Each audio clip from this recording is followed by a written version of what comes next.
What do the biggest, most valuable companies in gaming have in common? It's that they profit from doing what many of us consider the wrong thing. Lootboxes, gacha, predatory monetization, and the exploitation of user labor. Let alone the way employees are often treated pretty shitty and the knock-on effect that has on the quality of our games. And the argument is easy. Doing the wrong thing pays off. Behaving ethically, honorably, doesn't always pay off, and rarely at the same scale. Whenever Jagex, developers of RuneScape, announced that they were pulling loot boxes from RuneScape, ending XP sales, and listening to their players, basically they gutted how they monetized their game, well, they said that they would be the exception. And according to their CEO, it actually hasn't paid off. At least, not yet. In January 2026, RuneScape developer Jagex did the goddamn right thing. They removed their loot box-like monetization systems, they stopped rotating cosmetics and selling consumable items, and they ended direct XP sales. These were things that the RuneScape community hated. This being done is nearly unprecedented in gaming, and especially because it was planned by devs, but it was ratified through a player vote. Now, this was rightly celebrated, and it was kind of shocking, perhaps especially because this all followed the 2024 sale of the company to private equity firms for about 1.1 billion USD. Whenever that happens, the game usually does get more hostile to players, not less, as they try to increase value. And it pointed to a new era for the game, perfectly timed, because it just entered its 25th anniversary year. But it did not, it seems, produce a financially sound year. Now, I don't know about you, but I'm very good at signing up for a free trial, telling myself I'll cancel it later, and then finding the charge months later. It doesn't feel good, and that's why today's sponsor, Rocket Money, is real useful. It security finds recurring charges and brings them all into one place, so you can actually see what you're actually paying for and cancel unwanted subscriptions in just a couple of taps, which is exactly the sort of boring life admin that, well, so many of us, including me, just end up putting off. But that's far from all Rocket Money does. It can give you one view of your spending across all your linked accounts with categories and reports that make it way easier to spot where your money is actually going, rather than having to guess and piece it together from several different apps in a way that's a total hassle. So, to get started for free, simply go to rocketmoney.com/Bellular or scan the QR code on the screen, or just use the link down in the description. You can unlock even more features with Premium, and the URL is rocketmoney.com/Bellular, and a big thanks to them for sponsoring the show. In an interview with the game business, Jagex's CEO, John Bellamy, really didn't mince his words. All the changes have not paid off, quite literally. Here's what he said. It has impacted revenue, not positively, but exactly as we thought that it would. So RuneScape revenue down is down quite a large chunk. The thing is, this was the only way it could go. Jagex pulled the most hated predatory monetization systems and replaced them with nothing. There was not a new plan to get players to spend more money, so of course they were losing revenue. But the thing is that this was actually all calculated by them. You see, 2024's financials showed a worrying trend. Revenue and profit were down, microtransaction and premium revenue were both down year on year, and the only thing that was increasing, well, that was the single revenue stream that made up 78% of the company's income, which was subscriptions. And the only way you can increase your subscription revenue is to increase player counts, or increase the price. And so far this year, player counts have not risen in some great vast way, though they are very healthy indeed. And to basically understand what's going on and why they did this, we can just go back to their own words. Here's what they said. "We have lost players to the way we approach microtransactions." It's pretty simple. And the thing is that after the changes, well, this was said. The membership has now stabilized for the first time in about 4 years. And that is the big thing. Jagex have leveled out their single most important metric, players. But they've only been given the grace to do that because of how the rest of the business is doing. That is currently good news for them, good news for RuneScape, but it does make you wonder what if the rest of the company stopped doing so well. RS25 is all about three things. It's about turning around RuneScape and getting it into a stable state so it's not on a decline, and that's our smaller product, but it deserves a great life ahead of it. Give it that shot. We've just talked about it. So that is how Bellamy frames why they could take the risk that they took with RuneScape to try and stabilize it. The RuneScape franchise, as of recently, is their biggest thing.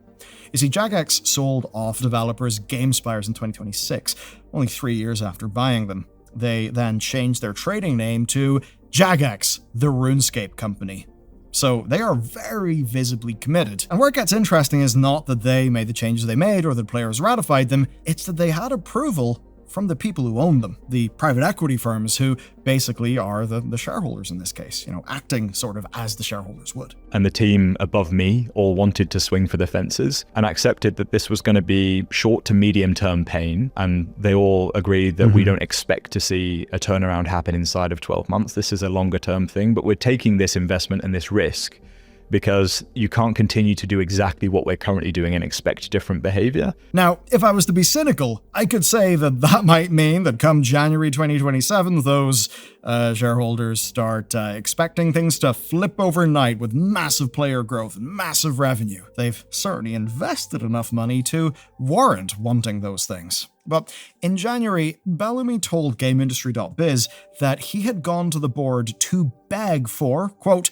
multiple tens of millions of dollars more than the company had ever spent before. So basically, they're taking in less and they're investing more. I think we said publicly, correct me if I'm wrong, we're putting about £200 million invested into our games starting in its 25th anniversary for the next couple of years. And that's like a profound level of investment that will set Old School, set it up to turn into a sort of stalwart product rather than a scrappy underdog. Just under 10 times the profit they made in 2024, which is a huge commitment to this idea. Though it is, of course, a commitment they could still pull back should the winds change. But the principle does run bigger than any one game, and it does run longer than any 1 year. So with that going on, where is all of this confidence coming from? Old School RuneScape is basically a workhorse for Jagex, and it has paid off their investment. For Old School RuneScape, I think we broke just about every record we've ever had across every major metric in the last 12 months multiple times. It's on an unbelievable kind of heater. And that's not idle boasting of things we can't check. We can actually see that OSRS has hit its highest peaks ever in history. That happened early 2026 with more than 260,000 players. And if you pick a random day in just this past week, you'll see that the OSRS 24-hour peak comfortably competes with the top 10 games on Steam. And then there's RuneScape Dragon Wilds. Right out of the gate, it blew past their financial expectations. We all know it was a pretty big hit. The devs even said as much in their first roadmap, where what they wanted to do was just a shadow drop and then ramp up interest. Obviously, it went a little bit more than that. We thought that game was going to sell about 200,000 units in early access. We're at about 1.3 million now. Oh, wow. Yeah, since the beginning of this month, we sold about another 100,000 units. Now, the game is already gearing up for its full launch out of early access this September. And the reason why is you cannot launch on PS5 and Switch 2 with early access. But there's actually something else Dragon Wilds did. It's an international success, but most importantly, in one of the biggest markets they can expand into. And we've seen, I think, 41% of day one sales of Dragon Wilds on the day that we released were sold in China. Since then, it's been more than 20%. Bellamy frames that as basically success on something that's quite specific and something that actually challenged Jagex's assumptions about how their business could work. Yeah, we have absolutely no presence. And part of that is because of what we make. We make these kind of Monty Python style humor, slightly self-deprecating, that kind of Blackadder, Rowan Atkinson, very British style of humor. It's been very Western world centric. That hasn't always resonated culturally in other nations, or at least that's what we just assumed.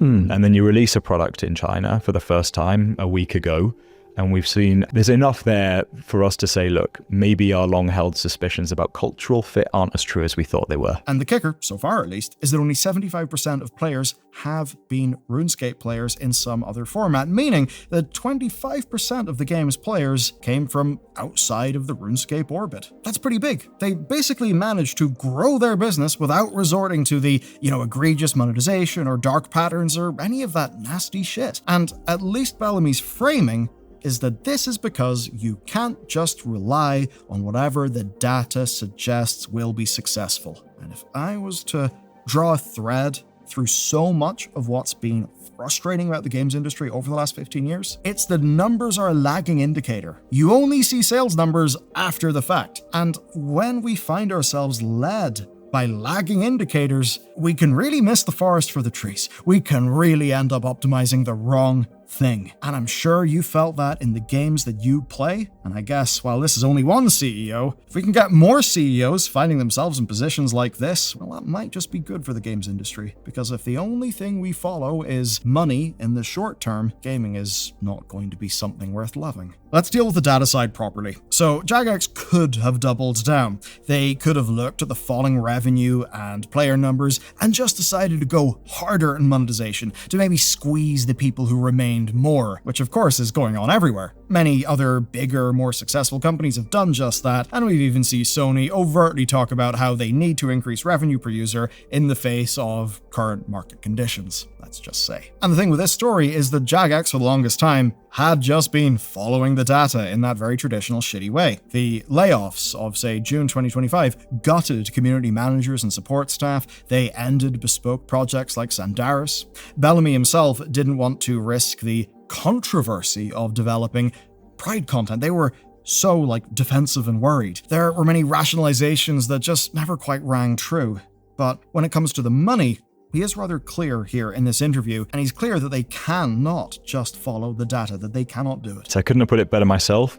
It doesn't feel safe. I think it feels safe to have numbers making the decisions for you. Yeah. I think as soon as you get lost in that, you're not really making decisions anyway. You're just letting consequences roll out of data points, which is unfortunate. I think for us, leading with heart is the only thing that we can really do well. I think we're never going to outdata the big guns. So, in monetization at least, they can do the right thing. Seemingly backed by staff, by corporate shareholders, by leadership goals, and even by data. But it has not paid off yet, and that obviously is what they want to change, and it's probably also what they need to change. On October the 3rd at RuneFest, we'll be announcing our equivalent of putting a feast on the table to really actively win people back. And that'll be happening much sooner than I think many people expect. Obviously, any interview like this will soon turn to the future, especially when it's in the context of good things were done, but the numbers haven't quite went up yet. And the basic way this story is shaking out is that everything before October is just fixing problems with Jagex's business model, fixing the things that pushed people away, the parts that broke people's trust, and that is broadly done now. But stripping that stuff out is nice, but it's not what the shareholders wanted to invest in. They will almost certainly want a target player retention. They will want to bring people back in. They will want to get more money. Hopefully, that won't mean they fall back into bad patterns and practices. But there is just one question looming over all of this, and that is, the people holding the purse strings might have agreed that they don't expect a turnaround within 12 months. Question is, when do they expect that by? And if they don't see one, what happens then? Because in this case, doing the right thing had a cost. That will obviously need to be paid somehow, but not only somehow. It needs to be paid somehow by some time. And that's the challenging thing. Games are hard. Live games are even harder. And there are things in the market, headwinds, etc., that you can't always predict. But what I can at least say, as a 15-year lapsed RuneScape player, is that this is the first time in my adult life that RuneFest is even in my head as something I might be interested in. That's quite the achievement. So, for the sake of good video games, let's hope they get it right. But if you'd like to learn a bit more about the guy who thinks that this AI voice acting is right, well, watch this video next about Big Tim Sweeney.